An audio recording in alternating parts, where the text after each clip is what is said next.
Monsieur le Président, Monsieur le Ministre, Monsieur le Président de Commission, Monsieur le Rapporteur général, chers collègues, les enjeux de nos débats sont majeurs. Nous devons confirmer nos ambitions pour le pays et répondre aux attentes des Français, tout en conservant la trajectoire d'efforts budgétaires que nous avons définie.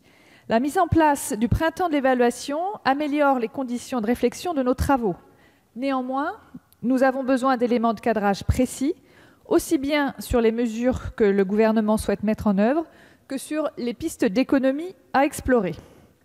Rapporteur de la mission Solidarité, Insertion et Égalité des chances, je constate que pour 2019, les crédits devraient augmenter de 1,3 milliard d'euros au vu des éléments transmis aujourd'hui.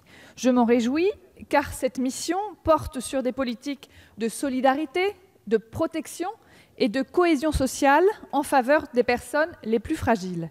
Cette hausse reflète les ambitions de notre majorité, un budget qui replace l'humain au centre des politiques publiques, un budget qui œuvre pour une société toujours plus inclusive. Les crédits de la prime d'activité ont été portés à 5,1 milliards d'euros pour l'année en cours. Au 1er octobre 2018, la revalorisation du montant forfaitaire de 20 € confirmera cette trajectoire. Les crédits dévolus à l'allocation adulte handicapé ont quant à eux connu une hausse de 683 millions d'euros. Là encore, la revalorisation de 50 € par mois à compter du 1er novembre 2018 marque une volonté forte du gouvernement. Ces évolutions à la hausse doivent être mises en perspective avec l'audit de la Cour des comptes qui, en juin 2017, pointait le risque de sous-budgétisation de la mission, particulièrement pour ces deux dispositifs. J'ai attiré l'attention du gouvernement sur cette sous-budgétisation récurrente lors du printemps de l'évaluation.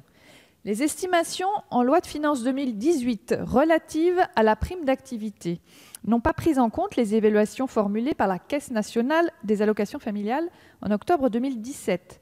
De plus, l'incertitude sur l'accroissement du taux de recours à cette prime pourrait représenter une somme conséquente, entre 100 à 200 millions d'euros.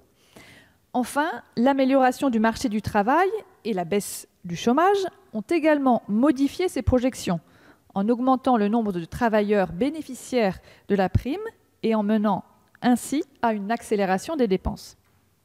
Sur l'AAH, on note aussi le risque de dépassement dû notamment à son augmentation, qui ira d'ailleurs crescendo et devra donc être budgété en conséquence. Depuis un an, le gouvernement poursuit ses engagements financiers. Le respect du principe de sincérité budgétaire est fondamental. Il s'agit de garantir l'exactitude des informations dans la loi de finances et la fiabilité de l'équilibre budgétaire annoncé. Notre rôle de parlementaire est de veiller à ce que cette sincérité soit respectée à chaque étape de la procédure budgétaire. À partir de 2020, la tenue de la trajectoire de dépenses de l'État nécessitera des économies supplémentaires. Elles n'ont à ce stade pas été documentées précisément, mais devraient s'élever en 2020 à 4,1 milliards d'euros. Ces économies devraient justement permettre de limiter l'effet sur la dépense globale de l'État de la dynamique naturelle des prestations, dont celle de la mission Solidarité, Insertion et Égalité des chances. La Cour recommande depuis plusieurs années dans les notes d'exécution budgétaire de la mission que l'administration évalue les dépenses fiscales du programme 304, Inclusion sociale et protection des personnes, qui lui est donc rattaché. Parmi ces dépenses, on retrouve notamment la prime d'activité. Afin de maintenir notre cap du sérieux budgétaire, il me paraît opportun que nous puissions évaluer ces dépenses fiscales, les clarifier, voire réformer celles dont l'efficience paraît insuffisante. Je prévois, Monsieur le Ministre, de me pencher sur cette question à l'automne dans le cadre de mon rapport spécial. Monsieur le Ministre, ce sujet me semble tout à fait pertinent à l'heure où le Président a adressé dans son discours du 12 juin son désir de repenser le système social. Des annonces doivent être faites dans les jours à venir. J'y serai très attentive car attachée à notre système de solidarité.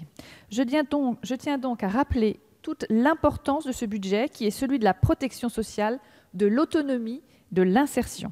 En tant que parlementaires, nous sommes justement là aujourd'hui pour réfléchir en amont de la préparation du budget afin d'orienter, d'appréhender, d'évaluer les arbitrages du gouvernement et de contrôler son action. Je vous remercie.